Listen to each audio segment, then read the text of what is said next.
Friends, welcome back to ప్రమోద్ని kitchen channel. ఈరోజు నేను చేయబోయే రెసిపీ మూంగ్ దాల్ కిచిడి అండి, పెసరపప్పు కిచిడి. దానిలో కావాల్సిన పదార్థాలు: పెసరపప్పు, ఇది 250 గ్రామ్స్ కప్ అండి. ఒక కప్తో 250 గ్రామ్స్ కప్తో ఒక కప్పు పెసరపప్పు తీసుకున్నాను. రైస్ 1.5 కప్ తీసుకున్నాను. పెసరపప్పు ఏ కప్తో అయితే తీసుకున్నానో ఆ కప్తో తీసుకొని ఆ కప్తో ఒక కప్పు కంప్లీట్గా రైస్ అండ్ ఇంకో హాఫ్ కప్పు రైస్ తీసుకున్నాను. 1.5 కప్ రైస్ తీసుకున్నాను. ఒక క్యారెట్, ఒక పొటాటో, కొంచెం కరివేపాకు, ఒక టొమాటో, ఆనియన్ ఒకటి, అల్లం వెల్లుల్లి పేస్ట్ చేసుకొని వేస్తాను, వేసేటప్పుడు చూపిస్తాను. అలాగే ఒక 3 పచ్చిమిరపకాయలు చీల్చి పెట్టుకున్నాను. సాల్ట్ కామనే కదండి. తయారీ విధానం చూద్దాము రండి. ఇగోండి, స్టవ్ వెలిగించి పాత్ర పెట్టుకున్నాను. పాత్ర హీట్ అయింది. ఇప్పుడు ఆయిల్ వేసుకుందాం. ఇప్పుడు నేను చేసే క్వాంటిటీకి అయితే 100 గ్రామ్స్ ఆయిల్ వేసుకున్నాను. సగం ఆయిల్, హాఫ్ నెయ్యి కూడా వేసుకోవచ్చు. నేనైతే ఆయిల్తోనే చేస్తున్నాను. ఆయిల్ హీట్ అయింది కదండి. ఇప్పుడు ఉల్లిపాయలు వేసుకుందాం.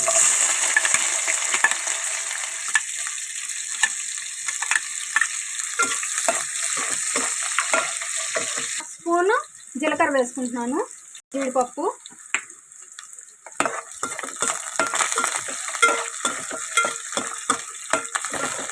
పొటాటో వేసుకుంటున్నానండి. క్యారెట్ కూడా వేసేసుకున్నాము.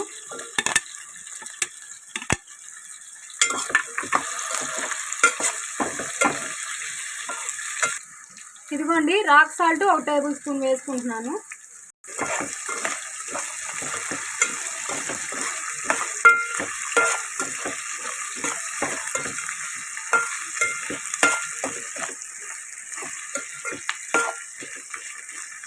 మంచిగా మొత్తం అన్నీ కలిసిపోయేలాగా వేగేలాగా కలిపి పెట్టుకోవాలి. అలాగే పచ్చిమిర్చి కూడా వేసేసుకుంటున్నాను.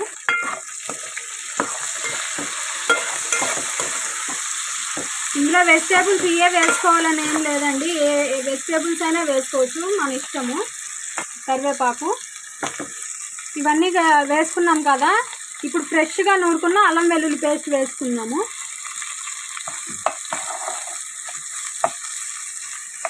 అల్లం వెల్లుల్లి పేస్ట్ ఎప్పుడైనా ఫ్రెష్గా అప్పటికప్పుడు నూరు వేసుకుంటే టేస్ట్ బాగుంటుందండి.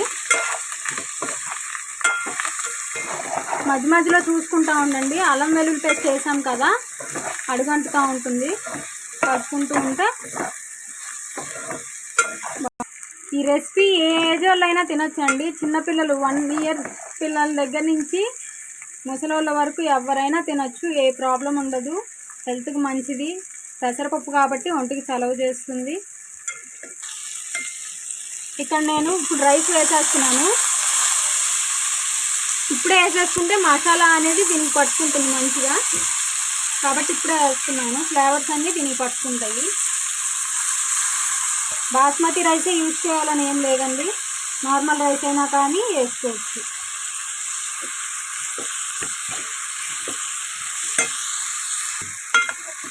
జాగ్రత్తగా కలుపుకోవాలి. రైస్ నానబెట్టాను కదా, నేనైతే ఒక 15 మినిట్స్ నానబెట్టాను.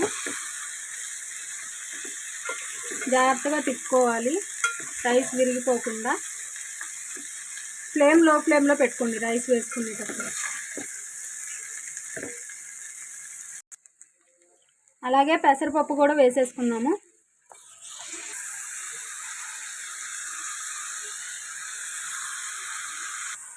పెసరపప్పు కూడా వేసుకున్నాం కదా, అన్నీ కలిసిపోయేలాగా ఒకసారి కలుపుకుందాం. జాగ్రత్తగా తిప్పుకోండి. రైస్ అనేది బ్రేక్ అవ్వకుండా కేర్ఫుల్గా కలుపుకోవాలి. కప్పు రైస్కి కప్ వాటర్ తీసుకుంటున్నాను. కప్ రైస్కి 3 కప్స్ వాటర్ తీసుకుంటున్నాను.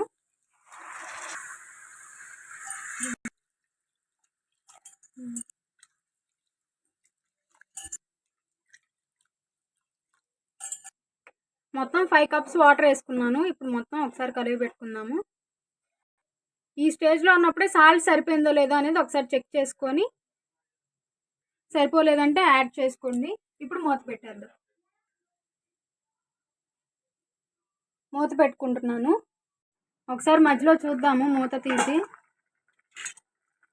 కలుపుకున్నాము.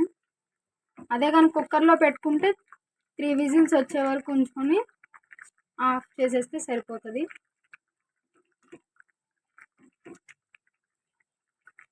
మీడియం ఫ్లేమ్లో పెట్టుకుంటున్నాను. మళ్ళీ ప్లేట్ పెట్టేస్తున్నాను. ఇగోండి, ఓపెన్ చేసి చూద్దాము. మొత్తం ఉడికిపోయింది, మంచిగా కుక్ అయింది. చూసారు కదా ఎలా ఉందో. ఇప్పుడు డిష్ అవుట్ చేసి చూపిస్తాను. ఇగోండి, డిష్ అవుట్ చేస్తాను. నేనైతే ఇక్కడ వంకాయ రోటి పచ్చడితో సర్వ్ చేశాను. ఆల్రెడీ సాంబార్ కూడా ఉంది. ఏ కర్రీతో అయినా సర్వ్ చేసుకోవచ్చు. ఏ కర్రీ అయినా టేస్ట్ బాగానే ఉంటుంది. కాబట్టి మీరు కూడా ట్రై చేసి టేస్ట్ ఎలా వచ్చిందో నాకు కామెంట్ సెక్షన్లో కామెంట్ చేయండి. Please do like, share, comment and don't forget to subscribe. Click the bell icon. Thank you.